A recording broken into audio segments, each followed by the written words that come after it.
नमस्ते बच्चों, मैं श्रीमती सुशीला पाल आप सबका स्वागत करती हूँ। बच्चों, आज हम हिंदी कुमार भारती से बातचीत यह पाठ पढ़ने जा रहे हैं, जिसके लेखक हैं श्री दुर्गा प्रसाद नौटियाल जी। बच्चों, बातचीत इस पाठ की विधा साक्षात्कार है और इस पाठ में हमें शिवानी जी के और दुर्गा प्रसाद नौटियाल जी के वार्तालाप के द्वारा स्वयं शिवानी जी के संबंध में कुछ बातों की जानकारी मिलेगी। तो सर्वप्रथम हम इनका परिचय देख लेते हैं। इनका जन्म उत्तराखंड में पौड़ी गढ़वाल में ईस्वी सन 1942 में हुआ था और इनकी मृत्यु उत्तराखंड में ही देहरादून में ईस्वी सन 2003 में हुई थी। अब इनका परिचय है संक्षिप्त में।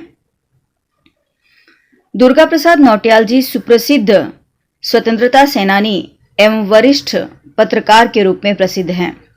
राष्ट्रीय स्तर की विभिन्न पत्र पत्रिकाओं में आपकी रचनाएं छपती रही हैं। प्रमुख कृतियां नीली छतरी, मेरे जीवन की सफलता के रहस्य, स्वर्ण भूमि की लोक कथाएं आदि। इनके अतिरिक्त विविध अनुवाद। बच्चों, यहाँ आप लोग देख रहे हो कि इस आरंभिक पंक्ति में नौटियाल जी ने शिवानी जी से पूछा है कि आपके पाठक आपका असली नाम नहीं जानते हैं, तो आपका असली नाम क्या है और आपने साहित्यिक उपनाम कब और क्यों रखा। उसका जवाब देते हुए शिवानी जी कह रही हैं कि इनका वास्तविक नाम गौरा है और इन्होंने आरंभ में जो कहानी लिखी थी मैं मुर्गा हूं, वहां पर इन्होंने शिवानी नाम लिखा था। इसके बाद शांति निकेतन में गुरुदेव रवींद्रनाथ टैगोर के साथ 9 वर्ष तक इन्होंने शिक्षा प्राप्त की। तत्पश्चात बांग्ला में सोनार बांग्ला नाम का एक पत्रिका थी। उसके बाद इन्होंने मारीचिका नामक एक कहानी लिखी थी, उसमें गौरा नाम ही छपा था। हालांकि गौरा नाम छोड़कर साहित्यिक नाम शिवानी रखने के पीछे कोई विशेष कारण नहीं था, लेकिन आरंभ में इन्होंने शिवानी नाम से अपनी कहानियां, उपन्यास, कविताएं इत्यादि सब लिखी थी। इस कारण से इनका यह उपनाम ही पड़ गया था और धीरे धीरे लोग इन्हें शिवानी नाम से ही जानने लग गए और गौरा नाम किसी की भी जानकारी में नहीं आ पाया। तत्पश्चात नौटियाल जी शिवानी जी से पूछ रहे हैं कि साहित्य के क्षेत्र में वह किससे प्रभावित रही हैं और किसने इनको सबसे अधिक प्रभावित किया है और इनके लेखन पर किसकी सर्वाधिक छाप पड़ी है। तब शिवानी जी बताती हैं कि चूंकि इन्होंने बांग्ला माध्यम से अपना अध्ययन किया है, इसलिए बांग्ला के प्रायः सभी लेखकों को इन्होंने पढ़ा है और उनका ही प्रभाव इनकी भाषा पर भी पड़ा है और भाषा की दृष्टि से बंकिम चंद्र चटर्जी जी से विशेष प्रभावित रही हैं। हालांकि इनका जन्म गुजरात में हुआ है और इनकी मां गुजराती और संस्कृत की विदुषी थी। बच्चों, यह विदुषी शब्द विद्वान का स्त्रीलिंग शब्द है, ध्यान देना है। तो इनकी मां गुजराती और संस्कृत की विदुषी थी और इन्होंने स्वयं भी गुजराती साहित्य पढ़ा है, जिसके कारण गुजराती साहित्य का भी प्रभाव इनके लेखन पर पड़ा। गुजरात में ही इनका घर था, जो साहित्यिक गतिविधियों का केंद्र था। पिताजी अंग्रेजी के विद्वान थे और एशिया नामक अंग्रेजी मैगजीन में उनके लेख छपते थे। चूंकि माता पिता दोनों ही साहित्यिक क्षेत्र से थे, तो घर परिवार में पठन पाठन का वातावरण बना हुआ था। और सच बात तो यह है कि बचपन से ही पढ़ने लिखने के अलावा इनका ध्यान किसी और बात की ओर गया ही नहीं और यही कारण है कि बदलते हुए फैशन में भी इनका ध्यान किसी भी तरह से आकृष्ट नहीं हुआ। आगे नौटियाल जी कह रहे हैं कि आमतौर पर साहित्यकार भोगे हुए जो सत्य होते हैं उसी पर कल्पना का हाड़मास चढ़ाकर, यानी कल्पना करके उसमें शब्दों और शैली की सांस फूंक कर पाठकों के समक्ष रख देते हैं। एक जीवन चरित्र पेश करने की वह कोशिश करते हैं। तो इस संबंध में शिवानी जी का क्या कहना है? शिवानी जी यहाँ कहती हैं कि बिना यथार्थ के कोई भी रचना प्रभावित नहीं कर सकता है। अब वह युग चला गया है जब काल्पनिक सुख का दृश्य दिखाकर आकृष्ट कर लिया जाता था। आज यथार्थ बहुत ही कठिन और संघर्षपूर्ण हो गया है। यदि कल्पना चित्रित करने की कोशिश की जाएगी तो उसे पाठक स्वीकार नहीं करेंगे। फिर यह जरूरी नहीं है कि जो कुछ भी घटित हुआ है वह स्वयं ही भोगे हो। यदि किसी तरह की घटना किसी और के जीवन से गुजरी है तो उसे भी सुनकर या देखकर हम ज्यों का त्यों उसे चित्रित कर सकते हैं, एक लेखक होने के नाते। आगे नौटियाल जी पूछते हैं कि आप अपनी सर्वोत्तम कृति और रचना किसे मानती हैं? क्या लेखक और पाठक की इस संबंध में अलग अलग धारणाएं हो सकती हैं? इस संबंध में आपकी क्या राय है? तब शिवानी जी कहती हैं कि एक रचनाकार होने के नाते मुझे यह कह पाना बहुत ही कठिन है कि मेरी कौन सी रचना सर्वोत्तम है, क्योंकि जिस तरह किसी माँ के लिए उसके बच्चे समान रूप से प्रिय होते हैं, उसी प्रकार मुझे अपनी सभी कृतियां एक सी प्रिय हैं। वैसे पाठकों ने अभी तक जिस कृति को सर्वाधिक सराहा है वह है कृष्णकली। यहाँ पर शिवानी जी बच्चों देखो कह रही हैं कि किसी माँ के लिए अपने सभी बच्चे समान होते हैं, उसी तरह एक रचनाकार होने के नाते मेरे लिए भी मेरी सारी रचनाएं समान हैं। कोई बहुत अधिक सर्वोत्तम ऐसा मुझे नहीं जान पड़ता है, लेकिन हाँ, पाठकों के द्वारा जो सराही गई हैं वह है रचना कृष्णकली। और फिर भी यदि आप किसी प्रिय रचना कहकर मुझसे जानना चाहते हो तो मैं यात्रा वृत्तांत चैरेवती का नाम लूंगी। यानी लेखिका ने यहाँ पर अपनी प्रिय रचना चैरेवती का नाम लिया है और उसका विवरण करते हुए बताया है। भारत से मास्को तक की यात्रा का विवरण है और यही इनकी प्रिय रचना है, क्योंकि इसमें उन्होंने अत्यधिक परिश्रम किया है और बहुत ही ईमानदारी से उन्होंने लिखा है। आगे नौटियाल जी पूछ रहे हैं कि लेखन कार्य उन्होंने किस उम्र से आरंभ किया था और उनकी पहली रचना कब और कहाँ छपी थी और उस समय उन्होंने क्या अनुभूत किया था। जवाब में जी कहती हैं कि उनकी पहली रचना तब छपी थी जब वह मात्र 12 वर्ष की थी। अल्मोड़ा से नटखट नामक एक पत्रिका में इनकी यह पहली रचना छपी थी। उसके बाद वह शांति निकेतन चली गई थी और वहां पर हाथों से लिखी हुई पत्रिकाएं निकलती थीं। उसमें इनकी रचनाएं भी नियमित रूप से छपती थीं। तब रचना छपने पर इन्हें बहुत आनंद आता था। तभी नहीं, आज भी जब कोई रचना छपती है तो इन्हें बहुत आनंद आता है, बहुत खुशी होती है। और आगे लेखिका कहती हैं कि आज भी मैं लिखे बिना नहीं रह सकती हूँ, भले ही एक ही पंक्ति लिखूं, लेकिन मैं प्रतिदिन कुछ न कुछ अवश्य लिखती हूँ। आगे नौटियाल जी पूछते हैं कि आपके साहित्य सृजन का उद्देश्य रहा है लोक कल्याण, आत्म सुख, जिसके अंतर्गत धन की प्राप्ति का लक्ष्य भी शामिल है, या कुछ और? जवाब में शिवानी जी कहती हैं कि धन संग्रह को इन्होंने अपने जीवन में कभी आश्रय नहीं दिया। प्रश्रय अर्थात आश्रय नहीं दिया, अर्थात धन संग्रह करने के लिए इन्होंने कभी भी लेखन कार्य नहीं किया। लेकिन हाँ, पैसे सभी को अच्छे लगते हैं, लेकिन सिर्फ पैसा कमाने के लिए इन्होंने साहित्य की रचना नहीं की, सृजन अर्थात रचना। हालांकि वह पेशेवर लेखिका हैं और अपनी रचना का मूल्य भी चाहती हैं, लेकिन एक बात वह साफ कर देना चाहती हैं कि कोई भी लेखक या लेखिका स्वांत सुखाय यानी अपने सुख के लिए नहीं लिखता। जो रचना जन साधारण को ऊंचा नहीं उठाती, उसे सोचने समझने के लिए विवश नहीं करती, उसे वास्तविक रूप में वह साहित्य भी नहीं मानती। जो साहित्यकार समाज में व्याप्त विकृतियों पर प्रहार नहीं करता, अर्थात समाज में जो कुछ भी घटित हो रहा है उसी पर साहित्यकार की रचना होनी चाहिए, ऐसा शिवानी जी का यहाँ मानना है। तो वह इन दोनों ही दृष्टियों को ध्यान में रखकर, यानी जन साधारण को ऊंचा उठाने की बात और समाज में जो व्याप्त विकृतियां हैं, बुराइयां हैं, उन पर आधार रखकर वह अपनी रचना करती हैं। लेकिन हाँ, एक बात वह यह भी कह देना चाहती हैं कि साहित्य सृजन जब भी इन्होंने किया है, वहां इन्होंने शब्दों का व्यापार नहीं किया और लेखन के बदले जो कुछ भी इन्हें सहजता से मिला उसे इन्होंने स्वीकार कर लिया। यानी अर्थार्जन करना ये मुख्य उद्देश्य इनका नहीं रहा, लेकिन हाँ, रचना के बदले इन्हें जो भी मिला वह इन्होंने स्वीकार किया, का कभी मोलभाव नहीं किया। आगे नौटियाल जी पूछ रहे हैं कि आपके पाठकों और खास तौर से समालोचकों का कहना है कि आपकी भाषा क्लिष्ट यानी कठिन, संस्कृतनिष्ठ यानी संस्कृत से युक्त और सामाजिक होती है।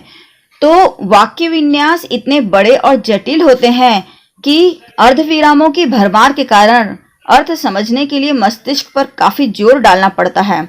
इससे साहित्य रसानुभूति के आनंद में व्यवधान पड़ता है। क्या आप भी ऐसा महसूस करती हैं? यानी यहाँ पर शिवानी जी की रचना की विशेषताएं बताई गई हैं। बच्चों देखो, आपको प्रश्न आ सकता है संजाल में कि शिवानी जी के साहित्य या शिवानी जी की रचना की विशेषताएं। तो वह विशेषताएं हैं कि भाषा कठिन होती है, संस्कृत से युक्त होती है, सामाजिक होती हैं और उसमें वाक्य रचना बहुत बड़ी बड़ी होती है। फलतः जन सामान्य को उसे समझने के लिए बहुत प्रयास करना पड़ता है। इसलिए यहाँ पर नौटियाल जी यह पूछ रहे हैं कि इससे साहित्य का जो आनंद आता है उसमें बाधा, व्यवधान अर्थात बाधा पड़ती है। तो क्या स्वयं लेखिका भी ऐसा महसूस करती हैं? यहाँ पर शिवानी जी कहती हैं कि आलोचकों ने कभी भी मेरे साथ न्याय नहीं किया। मैंने बचपन में ही अमरकोश पढ़ा, संस्कृत पढ़ी।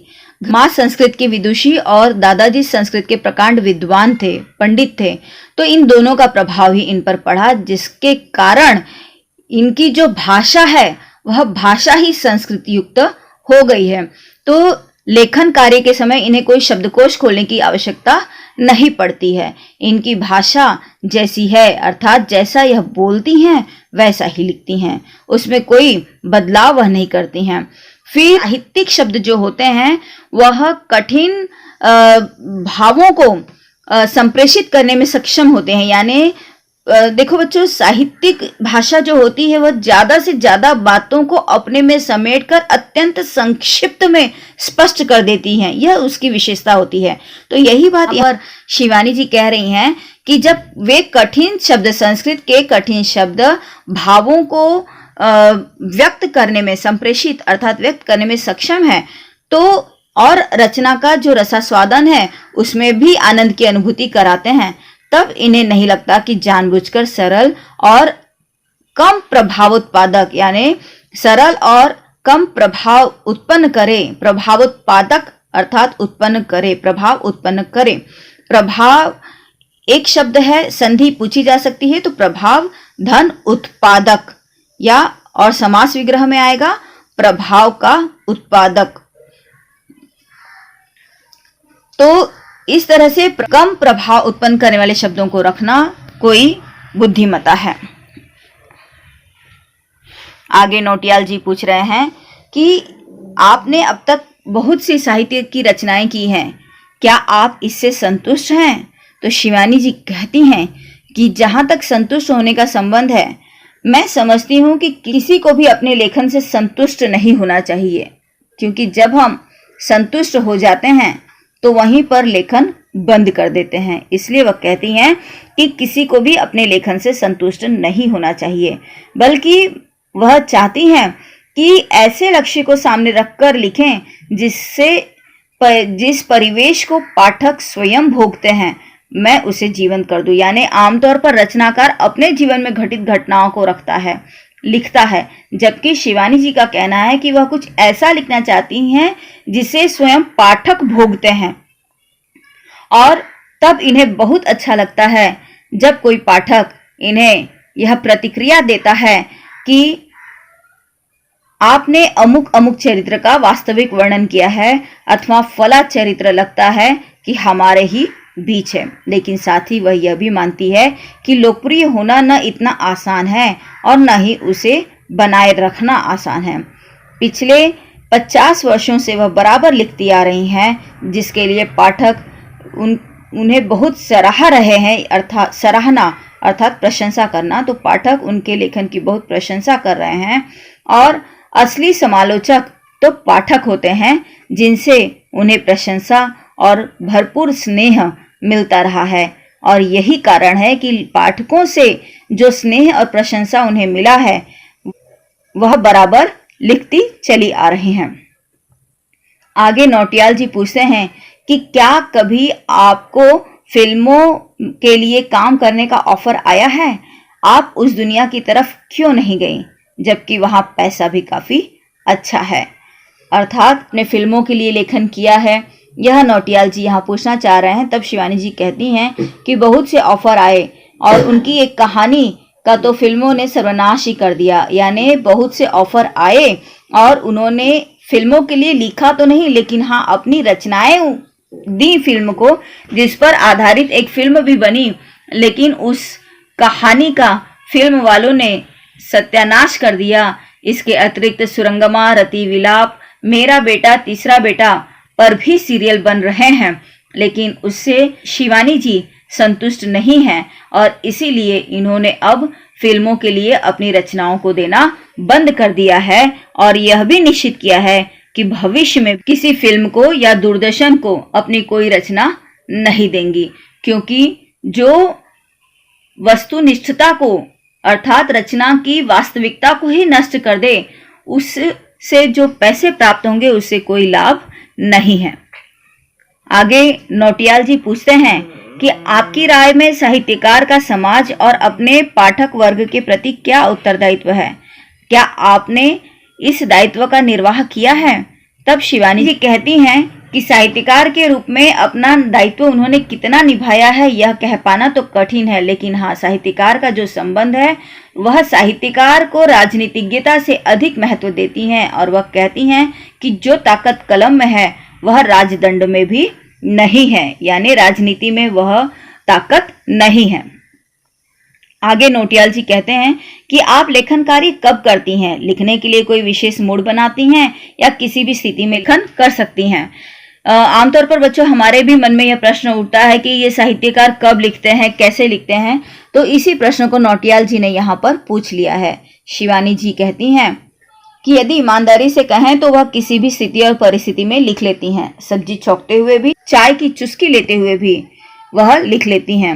हालांकि रात को वह ज्यादा लिखती हैं क्योंकि तब वातावरण शांत होता है और यदि काम का भार बढ़ जाए तो दिन या रात किसी भी वक्त वह लिख लेती हैं। कालिंदी को तो उन्होंने रात में भी लिखा है और दिन में भी, हालांकि एकांत में लिखना उन्हें अधिक अच्छा लगता है। बस आगे पूछते हैं कि कहानी को आप कितनी बैठकों या सिटिंग में पूरा कर लेती हैं और लगातार कितनी देर तक आप लिखती हैं? उत्तर में शिवानी जी कहती हैं कि पहले मैं एक खाका बनाती हूँ, उसके बाद उसे कागज पर उतारती हैं। यहाँ पर शिवानी जी कहती हैं कि खाका बनाकर जो रफ लेखन कार्य है वह भी हाथ से ही लिखती हैं और यहाँ तक कि जो अंतिम आलेख होता है यानी रफ हो या फेयर, यह सब पूरा वह हाथ से ही लिखकर छपने के लिए भेजती हैं और इस तरह एक कहानी लिखने में उन्हें 15 से 20 दिन लग जाता है।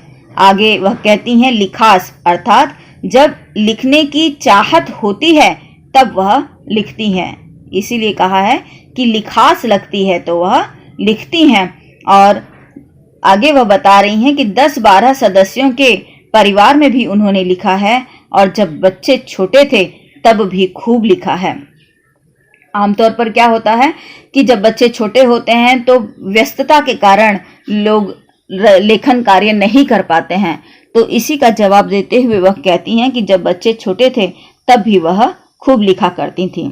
आगे नौटियाल जी पूछते हैं कि हिंदी का लेखक हमेशा हमारे यहाँ अपेक्षाकृत अर्थाभाव का शिकार रहा है, अर्थात आर्थिक रूप से हमेशा उसे तंगी रही है। केवल लेखन के बल पर समाज में सम्मानजनक ढंग से जीवन यापन कर पाना कल्पना सा प्रतीत होता है। इसीलिए वो पूछते हैं कि यदि आप शुरू से ही केवल लेखन से जीविका अर्जित करती तो क्या अपने वर्तमान स्तर को बनाए रख सकती थी? जवाब में शिवानी जी कहती हैं कि वह अपने लेखन के बल पर ही जीवित हैं और एकदम स्वावलंबी हैं। वह मानती हैं कि कोई भी लेखक अपने लेखन के बल पर ही जीविका चलाकर सम्मानजनक ढंग से समाज में जीवन यापन कर सकता है, बशर्ते उसकी कलम में दम हो। आगे नौटियाल जी पूछते हैं कि क्या आप एक समय में एक ही रचना का कार्य करती हैं या एकाधिक विषयों पर काम करती हैं?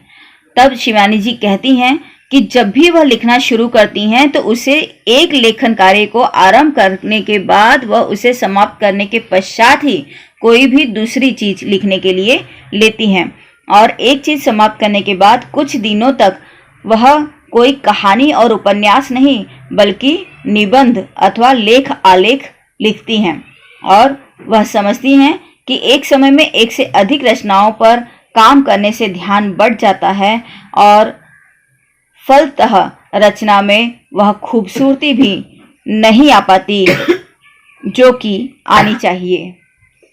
आगे नोटियाल जी पूछते हैं कि अक्सर व्यक्ति किसी घटना विशेष के कारण लेखक, कवि या साहित्य सर्जक बनता है, तो क्या आपके लेखिका बनने के पीछे भी कोई कारण रहा है?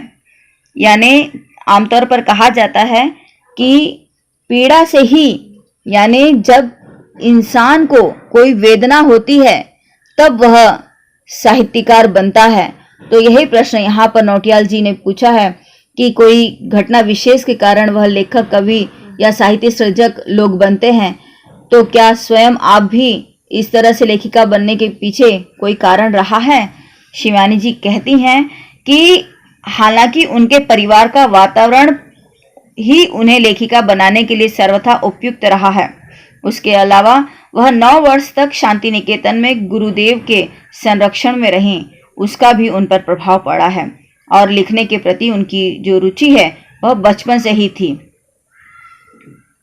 इस तरह कह सकते हैं कि उनके अंदर लेखिका बनने का जो बीज है वह उपयुक्त वातावरण मिलने के कारण वह लेखिका बन गई, और ऐसी स्थिति में वह यह भी मानती हैं कि कोई घटना से प्रभावित होकर कोई व्यक्ति लेखक बन सकता है, ऐसा मैं नहीं मानती। उदाहरण भी दिया है उन्होंने कि किसी प्रियजन के मृत्यु से दुखी होकर कोई सन्यासी तो बन सकता है लेकिन लेखक नहीं बन सकता है। यानी प्रियजन की मृत्यु से यदि वैराग्य उत्पन्न हो जाए तो इंसान सन्यासी बन सकता है लेकिन लेखक नहीं बन सकता, क्योंकि लेखक बनने के लिए उसे शब्दों का ज्ञान होना चाहिए, उसके पास उपयुक्त शब्द भंडार होना चाहिए और उसके भीतर भाव, भाषा, शैली की पकड़ होनी चाहिए।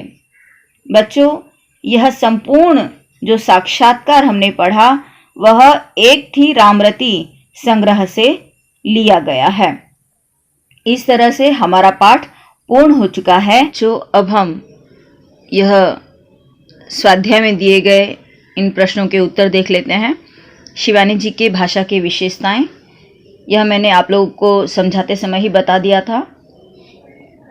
क्लिष्ट, दूसरे में संस्कृत निष्ठ, तीसरे में सामाजिक और चौथे में वाक्य विन्यास लंबे। इसके बाद है दूसरा प्रश्न, शिवानी के लेखन को प्रभावित करने वाली भाषाएं। यहाँ पर हम लिखेंगे पहले में बांग्ला और दूसरे में गुजराती। तीसरा प्रश्न है, 1-2 शब्दों में उत्तर लिखिए। पहला है शिवानी वास्तविक नाम गौरा, शिवानी की प्रिय रचना चैरेवती। तीसरा है शिवानी की माताजी इन भाषाओं की विदुषी थी, गुजराती एवं संस्कृत। और चौथा है पाठकों द्वारा शिवानी की सराहनीय कृति, यहाँ हम लिखेंगे कृष्णकली। अब चौथा है जोड़ियां मिलाइए। पहला है धर्मयुग, यहाँ लिखेंगे मैं मुर्गा हूँ। सोनार बांग्ला का उत्तर आएगा मारीचिका। एशिया का उत्तर है अंग्रेजी लेख और नटखट का उत्तर है पहली रचना। 5वां प्रश्न है कारण लिखिए। शिवानी जी लेखिका बन गई। इसका उत्तर है लेखिका के परिवार का वातावरण सर्वथा अनुकूल था, इनके लेखन पर गुरुदेव का प्रभाव पड़ा और चूंकि लेखिका के अंदर बीज पहले से मौजूद था लेखिका बनने का, जो उपयुक्त वातावरण मिलने के कारण वह लेखिका बन गई। दूसरा प्रश्न है शिवानी जी को पाठकों से प्रशंसा प्राप्त हुई है। इसका उत्तर है कारण लेखिका चाहती हैं कि वे ऐसा कुछ लिखें जिसे पाठक ने स्वयं भोगा हो, क्योंकि उसे तब बहुत अच्छा लगता है जब कोई पाठक लिखता है कि अमुक अमुक चरित्र का आपने वास्तविक वर्णन किया है अथवा फला फला चरित्र लगता है मानो हमारे ही बीच है। छठा प्रश्न है, लिखिए लेखिका ऐसे साहित्य को साहित्य नहीं मानती। इसका उत्तर है, पहले में जो रचना जनसाधारण को ऊंचा नहीं उठाती और दूसरे में जो रचना पाठकों को सोचने समझने के लिए विवश नहीं करती। अंत में पाठ में प्रयुक्त शिवानी की रचनाओं के नामों की सूची तैयार करो। तो यहाँ पर बच्चों इस पाठ को आप लोग स्वयं पढ़ो और उन्होंने जितनी रचनाएं की हैं उन नामों को लिखकर उसकी सूची तैयार करो। इसके बाद प्रश्न है, परिवेश का प्रभाव व्यक्तित्व पर होता है, इस पर अपने विचार लिखिए। तो इसका उत्तर में आप लोग लिख सकते हो, जैसे लेखिका एक पढ़े लिखे परिवार जन्मी थी। माता गुजराती और संस्कृत की विदुषी थी और इनके घर पर ही साहित्यिक गतिविधियों का केंद्र था। पिताजी अंग्रेजी के विद्वान थे, जिनका लेख एशिया नामक अंग्रेजी पत्रिका में छपता था। दादाजी संस्कृत के प्रकांड पंडित थे। इस तरह से लेखिका के घर परिवार में पठन पाठन का वातावरण था, जिसके प्रभाव स्वरूप लेखिका स्वयं लिखने लग गईं और इस बात से मैं पूरी तरह सहमत हूँ कि लेखिका शिवानी के परिवेश का भी उनके व्यक्तित्व निर्माण में महत्वपूर्ण योगदान है। परिवेश का प्रभाव व्यक्तित्व पर होता है। जल है तो कल है, इस विषय पर निबंध लिखिए। बच्चों, निबंध कैसे लिखना है इस पर वीडियो मैंने बनाया है, नीचे डिस्क्रिप्शन में उसका लिंक दिया है, वहां से आप लोग निबंध का वीडियो देखकर निबंध लिख सकते हो। उम्मीद है आप लोगों को अच्छी तरह से समझ में आ चुका होगा। वीडियो पसंद आया हो, समझ में आया हो तो लाइक कीजिए, शेयर कीजिए और सब्सक्राइब कीजिए। धन्यवाद।